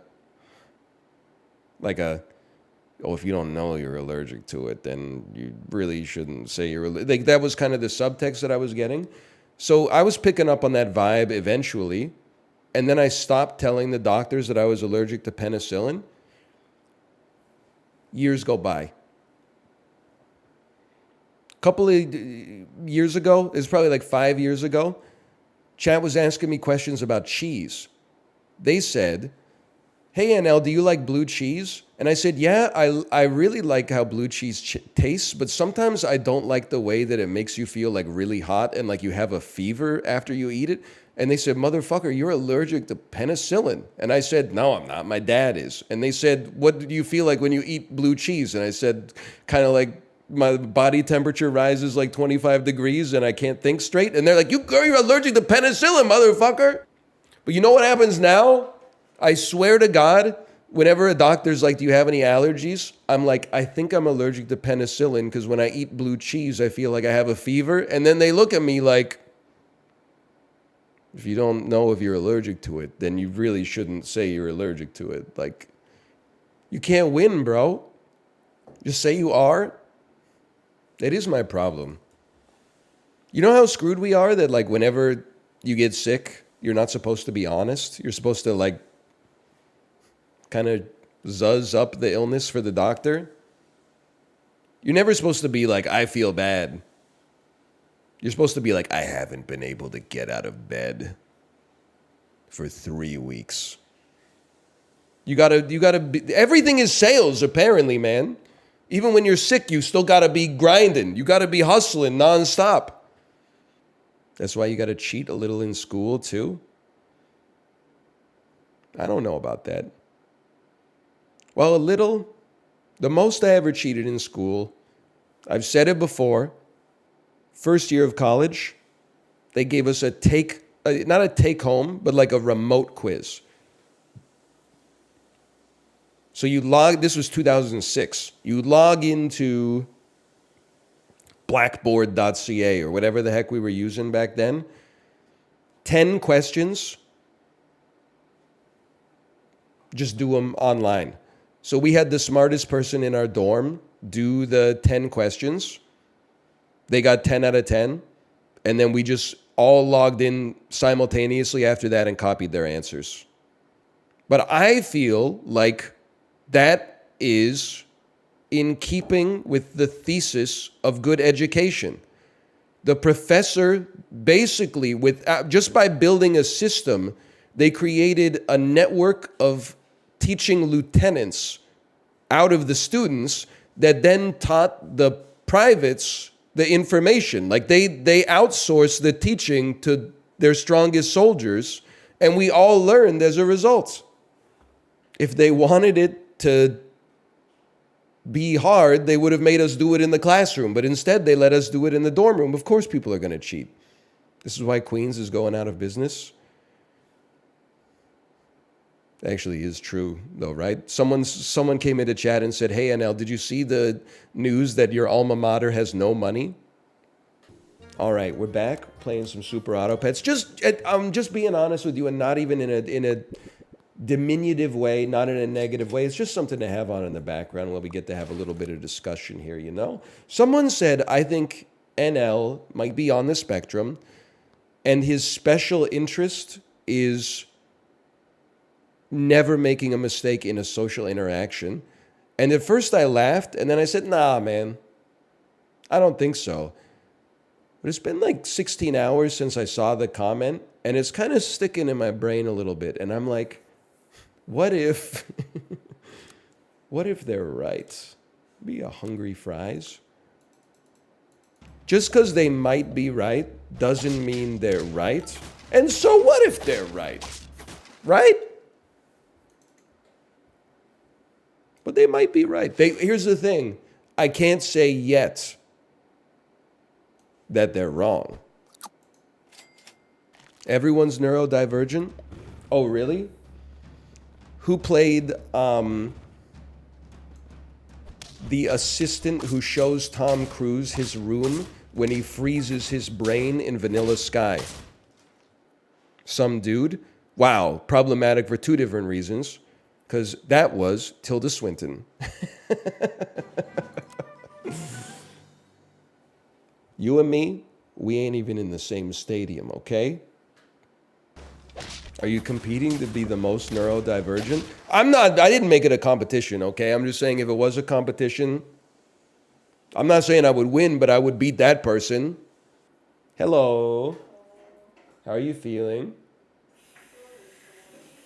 Are you going to stream? Oh.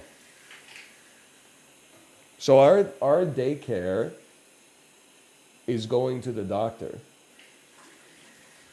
I'm going to ask her to tell us what the doctor tells her in hopes that we can get you some medicine that reduces the length and severity of what you caught, which presumably you caught from me, which I caught from our daughter, which she caught from the daycare.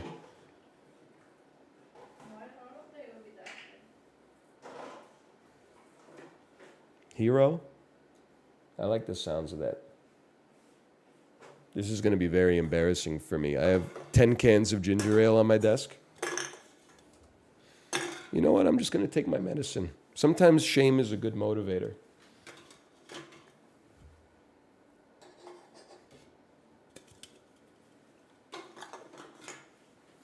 Thank you. Those noises, it's so embarrassing, man. It's so embarrassing. But this time, I actually have an excuse, okay? Everything got screwed up by the blizzard. All the garbage and recycling got screwed up by the blizzard. So I was not able to take the cans out to we needed an interim solution, and the interim solution was the desk. I can't blame the blizzards forever. You know, they only happen in the city like once or twice a year. Did you see, by the way, Fallen Flame? I added you in that Coney tweet. Coney's tweeted a lot of true things, perhaps none more true than this. The tweet was like, every streamer has one viewer who is like their... hang on, I can find it. Twitter.com/Coney. This was like a month ago, so I'm going to have to scroll for a minute. It's worth it, I promise. Oh, what, do you want to see more sap? Every Twitch streamer needs a grand vizier who is entrusted to only speak truth when the streamer asks a question. As soon as I saw that tweet, I said, you're so real for this, CC your Twitter username, which I am not going to post because maybe you don't want me to say it. But no, you don't have to nominate. Fallen Flame is if I ask a question related to gameplay especially, when I see them responding, I am like, I can take it as if it's in good faith at least.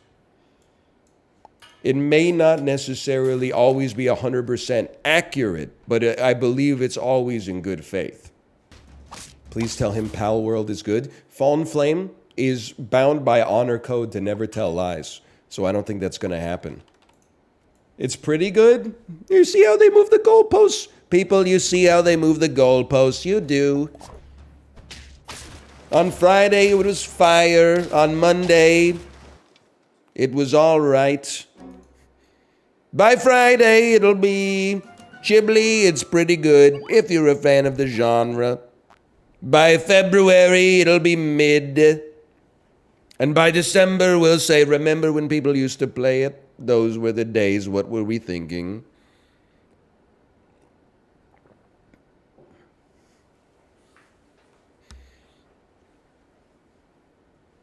+2, they love it. We're getting too close to the election. I'm not comfortable doing the Trump impression anymore. It was like funny for a couple years. Now it's not funny anymore. It's not funny anymore. It's too real. But I did see the montage of him doing firearm sounds, and it got me. It's The man knows his onomatopoeias. What can you say? Used to be, back when we were great, firing squad, bing, bing, bang, bong, bing, and it's over. Bing, bing, bang.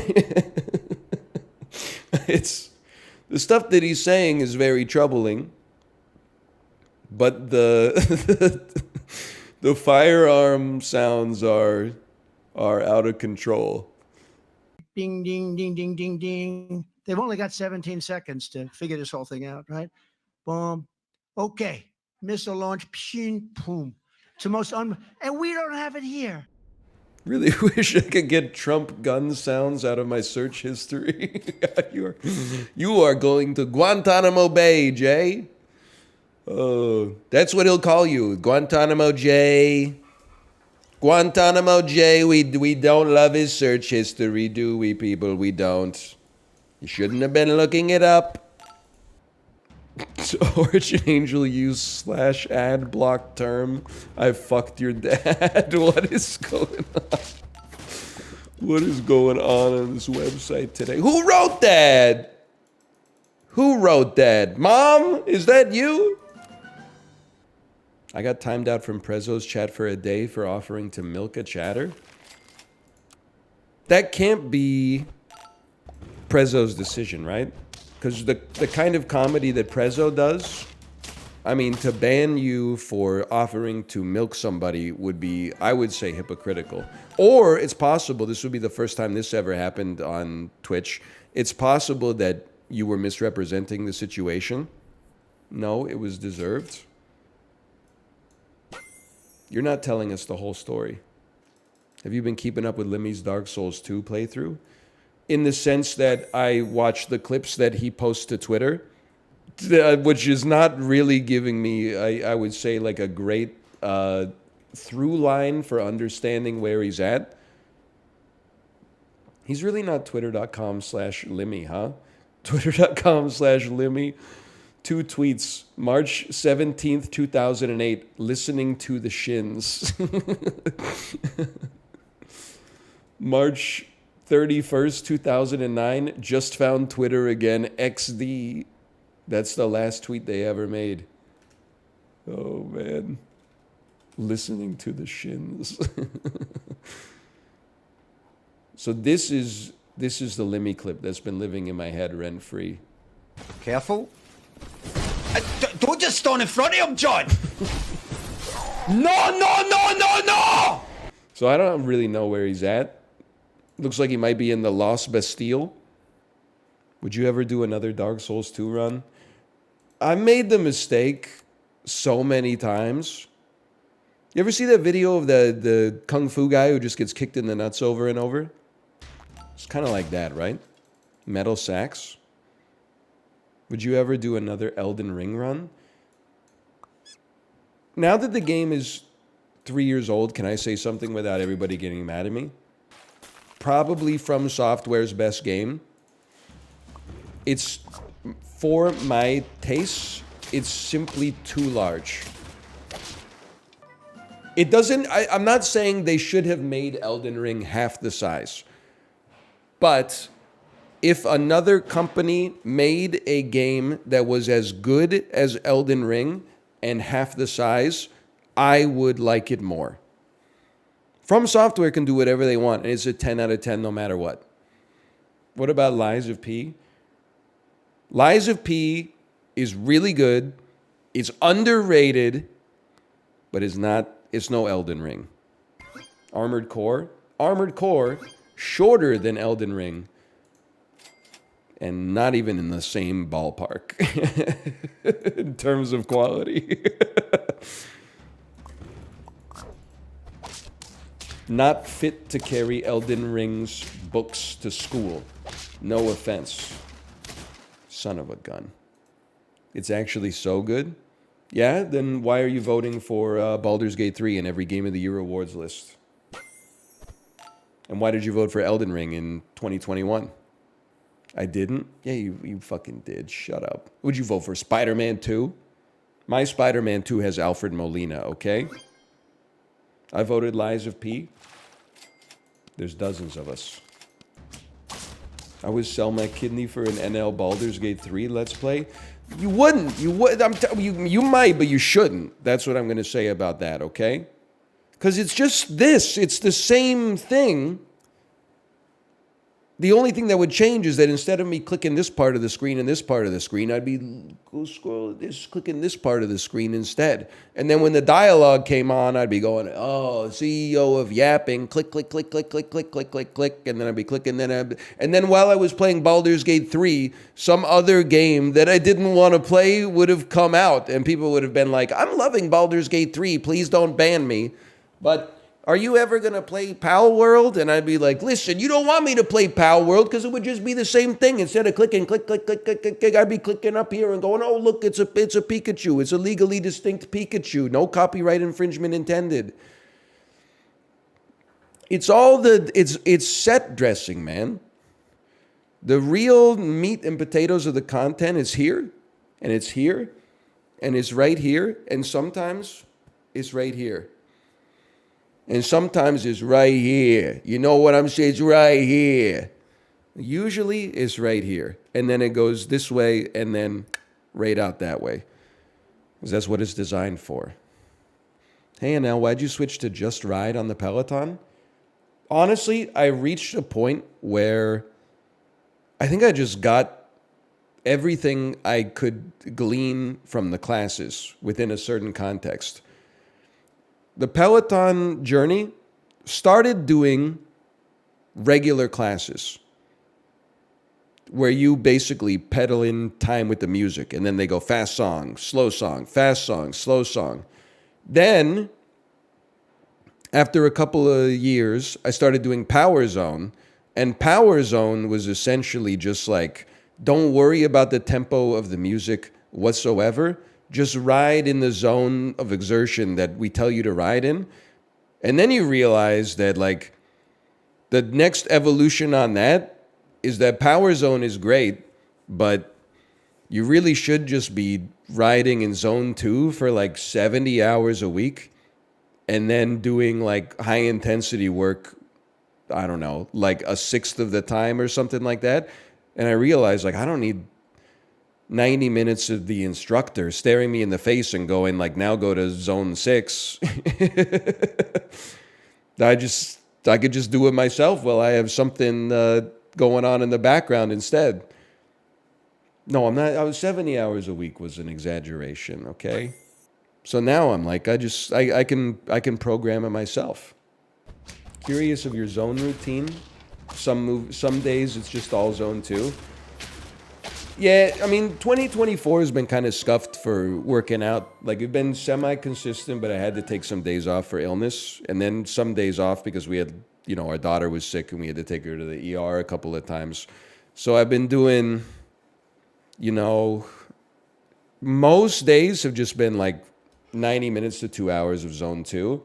And then some days I do 20 minutes zone 3, 5 minutes zone 1. 20 minutes zone 3, 5 minutes zone 1. But really, I'm kind of dragging my heels. Once I get healthy again and get the routine, I mean, I've been riding, but like I need to work on my intensity a little bit. I need to do another FTP test because I haven't done one since like the middle of November. Then I can feel better about staying in zone 2 because presumably my zone 2 will be like, 2 to 5% higher than it is right now. Where's that zone 5? Listen to my voice, man. I sound like the main antagonist from the X-Files. Zone 2 in layman's terms. A comfortable all-day pace where you could still breathe through your nose, but it doesn't feel like you're pedaling into nothing. It does sound very cult-like, doesn't it? You don't get to sell the knives until you become a level 9 associate, okay? As a level 4 associate, you just have to stand out in front of the Target and sell from a wagon of children's books to people that come out, okay? And once you get enough people in your upline, then we could talk about you selling knives or perfumes or creams and stuff like that. But you can't walk in here day one. Day one, you want to start selling knives? Come on, you got to start with the books, man. It's not an MLM. It just has gatekeeping type verbiage. But honestly, it's based gatekeeping, because you guys that don't ride on the Peloton are already cynical towards it anyway, so why wouldn't they gatekeep it? It's an inverted triangular structure. Why do people buy the overpriced indoor bike anyway? Get a normal bike and bike in front of Netflix and save money? A, you can't take it with you. B, post your FTP. C, Netflix is washed. They haven't made a good show since 2016. 4, mind your own business. 5, knowledge is power, Francis Bacon. 6, we've done this argument 22 times over the last 3 years, and we're sick of it, okay? What are we on? F, look at this, okay?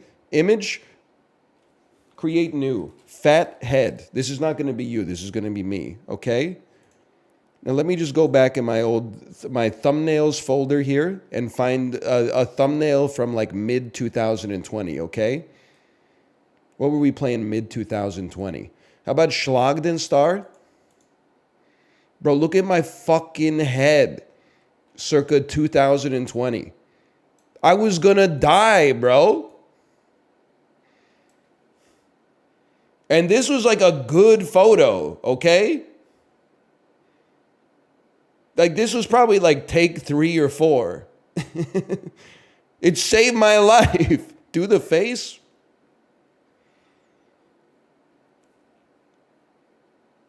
I'm trying. I don't even know if I can do it anymore. And that's on fleek. Now let's get that off the screen forever.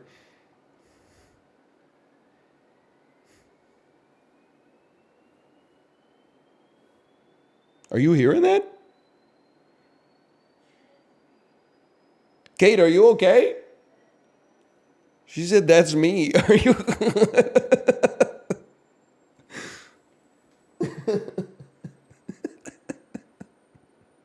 What is it?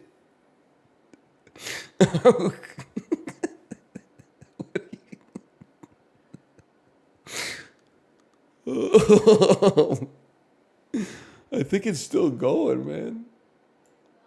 It's not okay. That was so scary. OMG. Kate, I'm not being a hater. It's just the funniest thing I've ever heard.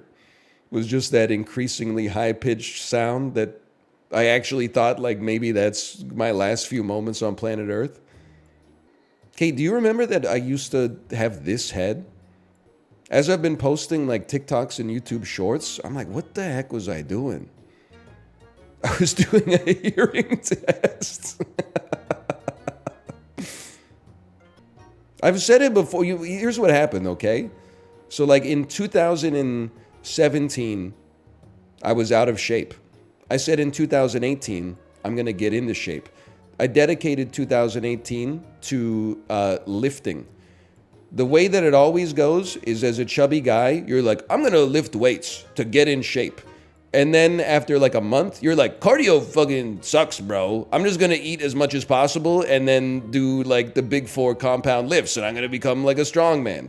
It's because you get to eat like half a jar of peanut butter every night. You don't have to worry about going like catabolic or anything, right? So I put on like, I don't know, maybe 20 pounds and a lot of it was muscle and I got a lot stronger. And then COVID happened and I said, I'm not going to go to the gym for a bit because this COVID stuff seems kind of serious. And then I kept eating like I was eating when I was lifting heavy. And it just like, I mean, there was nothing offsetting it whatsoever. We weren't even allowed to like really leave the house, right? And then for like a year, like following that, we had our kid and you're just like kind of locked in. It was COVID. And then also we were like, you know, ordering a lot of DoorDash and not working out. Then my wife saved my life by buying me the frickin' Peloton. That's why I have some brand loyalty, even though they didn't do the work, I did the work. The reason I still have loyalty for it is because if we already spent too much money on the bike, the dumbest thing I could do now is buy a cheaper bike. Like, how is that supposed to save money when I already own the expensive one, bro?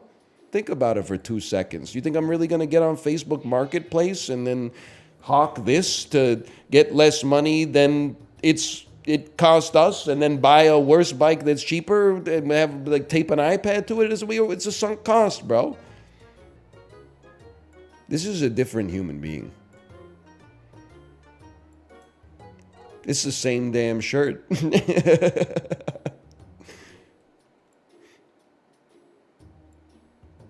You look so father. I was kind of like peak father at this point for sure.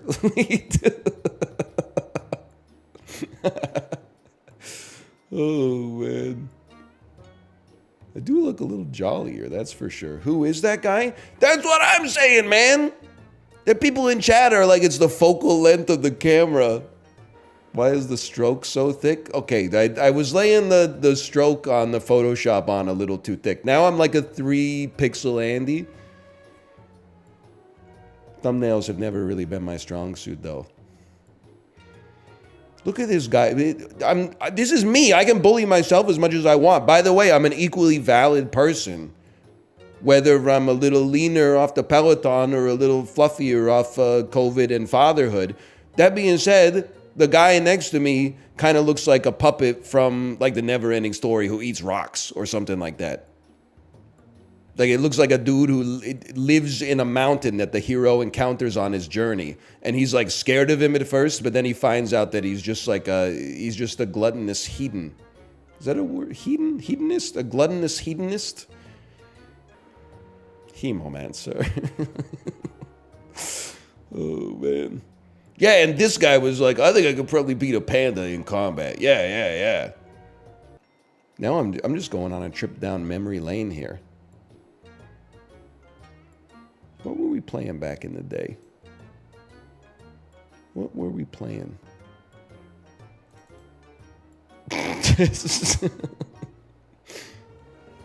Now listen, if I could put myself back in my shoes, I am trying to make myself look like the dude in the game. That's the theming there. But still, this man, he was not at his best. Did you Photoshop? I didn't Photoshop it, bro.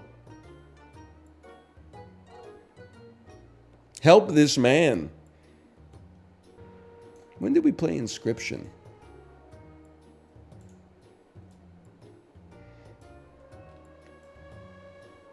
When he says fries and chips, it's the same shirt. Every time. Ooh. When he says chips and fries are the same thing.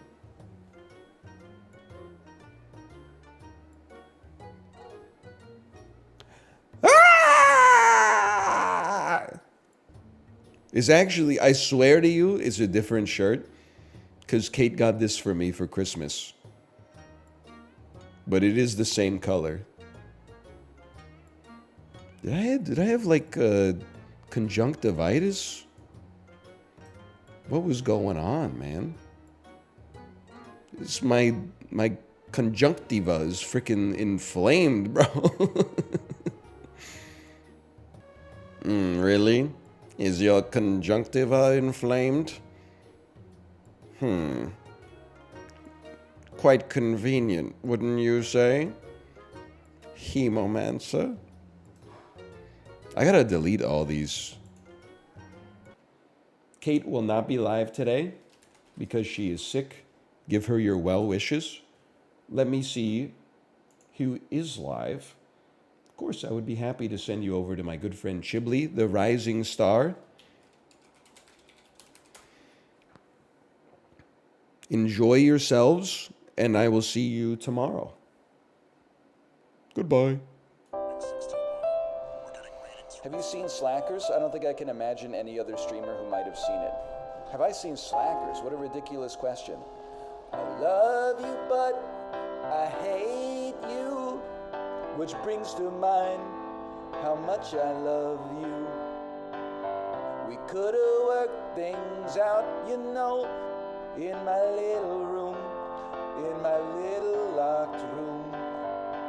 I'm sorry that you had to settle for Dave, the one-dimensional man.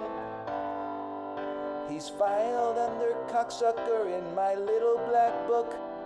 Sweetness can rot your teeth.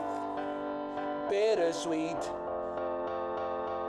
cacophony, and you hold the key. You hold the. You think I don't know every word from Slackers? Devin Sawa, Jason Schwartzman.